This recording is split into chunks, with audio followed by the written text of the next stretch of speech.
In primetime news this evening, dying chickens, small poultry farmers struggling to keep chickens alive due to rising temperatures. Vendors in Market District going home empty-handed as sewage takes over streets. And later, we want to increase councillors yet to receive a raise. Good evening and welcome to primetime news on air and online at onespotmedia.com. I'm Archibald Gordon. And I'm Janella Precious with a preview of what's to come in the financial week. Here's Javon Keys. Well, Janelle, we have more from the Economic Program Oversight Committee's recent press briefing, and they're saying that a number of indicators are performing better than budgeted. So I'll give the details a little later on. And Jordan Fort is also here with a preview of what's to come in sports.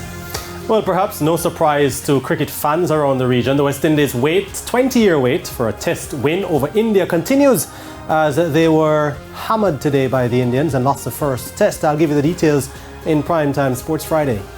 Don't even get me started. Some more positive news with the weather? I'm not sure. Romain, what do you have for us? More warm weather is expected this weekend. We're not expecting any significant rainfall across the island over the next couple of days, but the good news is that we do have strong winds blowing through the region, so we could see some cooler temperatures, particularly at night.